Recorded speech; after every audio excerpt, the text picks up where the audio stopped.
Hello. So unfortunately, my last tutorial was on 3.6. So a lot of you were unable to actually use the tutorial to learn how to make this compositor. I do prefer the 3.6 version. So if you're interested in that, I do have the tutorial on my channel. But let's go over how to make this effect in 5.1 because that's a lot more accessible for a lot of people. So basically what this does is it takes your scene and it takes the line art and the shadows and separates them and then reapplies them after overlaying it with a texture that is similar to pencil shading. And this gives it a hand-drawn look. So starting off, take your input image, ignore most of this for now. This is just if you want to make it into a group. So take your input image, put it into a filter Sobel, and then put the Sobel into a color ramp with white very close to the start and a darker gray at a very low value. And what this will do is it'll take the lines and it will separate them from the rest of the render. So as you can see, this is just all the lines in the scene. And then this does the opposite. It takes everything and pure black at 0, white at 0.005. And then I run it through another color ramp to just separate some of those finer colors. So as you can see, that separates all the shadows from the highlights and the lines. And then you mix those using a colored mix set to darken, and that will just combine the two. Then I have another one, and that reverses the colors because then you're gonna multiply it by the line art from the original. And then you're also going to take a noise texture. I think this is just mostly set to the standard. Yeah, so the only difference is this one is set to scale of 16, and the image that it uses is actually this one right here. So I took two wave textures, one with a scale of 100, one with a scale of negative 100, both set to bands, X, and sine, and I put it into one with white at halfway for the bottom one, and white at 0.2 for the top one, and then a same darker gray for the first value of both of them. And then I multiplied these together, and that will give me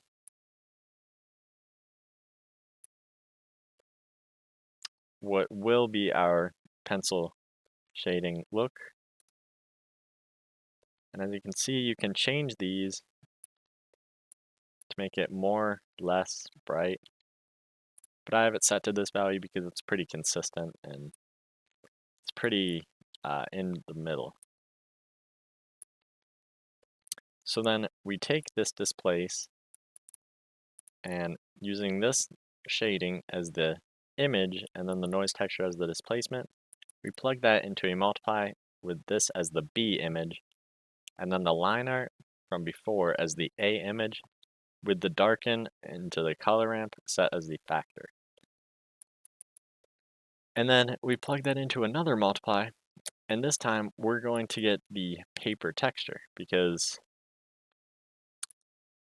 paper has a very specific kind of texture and it's going to be um, the background. So I just pulled a PDF of a paper texture off online, inserted it as an image, and then put that through a color ramp. I brought the black up a little more so that it gets more of the shadows and the lower points in the paper to stand out more because otherwise it kind of like fades away. It's a bit more noticeable. And then the shadow value, this is just the shadow separation from before set into the first value, and then the second value is 10. But you can change that to make the highlights more or less extreme. And then I put that into an add together for later. and then I put the paper texture into the color ramp, and then into multiply with the image that's ongoing, and then I put that multiply through another color ramp. This one's a bit more strange. What this will do is this will separate them into very dark, medium, and light. So at 0, I have pure black. At 1, I have a lighter gray, and that's at 0.007. And then our next one is at 0.018, and that's a darker gray. And then just white at 1, and that's all set to linear.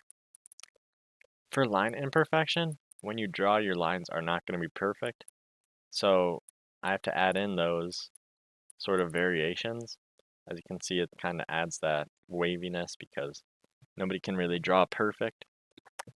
By doing that, I use a noise texture set to a scale of 45, a detail of 15, a roughness of 0, and a distortion of 0.5. And then I have black at 0.2 and a lighter gray at 1. And I multiply that also with around 20 is a good value that I found. Too much and it gets too wavy to the point where it's unrealistic, and not enough and it looks a bit too linear. And then I use that as a displace with the ongoing image as the image, and then this as the displace. As you can see, it adds in that waviness. Now, the next step is a bit more confusing. This is about the border, because as you can see, I think it's down here is this one. It adds in a border because if you look at a lot of art classes and things, they have you put borders around your art, which makes it look more realistic and more professional. So to do that, I set up a box mask set to 0.5, 0.5, so right in the middle, and then 9.5 or 0.95 and 0.51, and that'll set a outline that is that big. Then I have another noise texture. This one is on the standard settings, and then multiply up to 0.01 to have a very low effect, and then add, and then into a color ramp. I'm pretty sure that this is just the basic color ramp that you get when you insert color ramp. The noise texture also set into an add with another box mask. However, the difference is that this one is set to add, this one will be set to subtract. And then the add goes into a color ramp with the black at 0.7, and then a light gray at 1. And then I add these two, I put it into a blur, I put it into black at 0 and white at 0.155. And then I mix it with white at a very low factor. And then you can ignore these two, that's just, yeah, those two don't matter. And then the next step is to add in paper yellowing, because when you look at paper, it's not completely white. It has a bit of a yellow tinge to it, or whatever color you want to make it. Like for an example, I can set this and make it into blue, and that'll make the paper blue. So to do this, I have a blur set to a mix as the factor. And then for my A, I have the displace from way before from the shading part set as the A value. And then I have a color burn with the line imperfection going into the B value. And then the border blending going into the factor. And then the paper grain going into the A. And then I put those in a mix together. And then I put it in a color ramp with a very dark gray at 0, and then white at 1. And then I put it into my mix color node, and that'll let me change the color to whatever I want. So I can set it to a very slight yellow. and it looks a bit more realistic. Now, the next step is to add in the border. We got the border blending from before, but this actually adds in the border and makes it actually work a bit more. You can be done right now, but okay, and then this next step, um, this will allow it to blend a bit more with the outside border.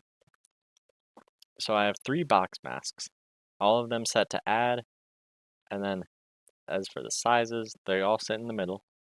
And for the sizes, I have 0.965 and 0.53 for the first one, and that'll go into a blur, and then it'll go into the A value of a multiply image.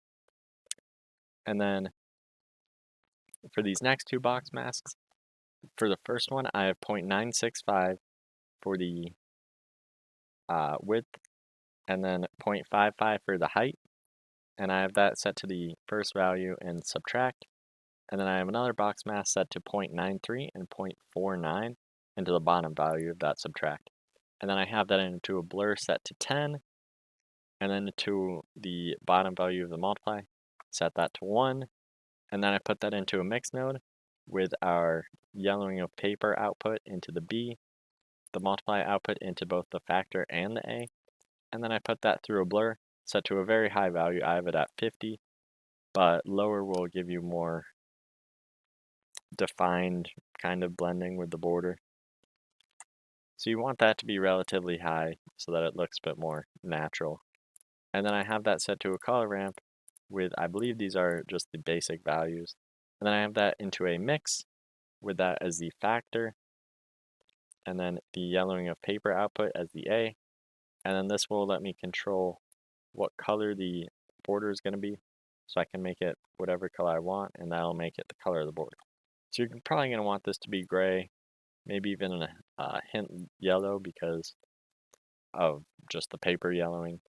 And then put that through a very slight blur. This just makes it a bit more realistic, adds in, pencil smudging and things like that because no art is truly perfect with pencil. And yeah, that's about it.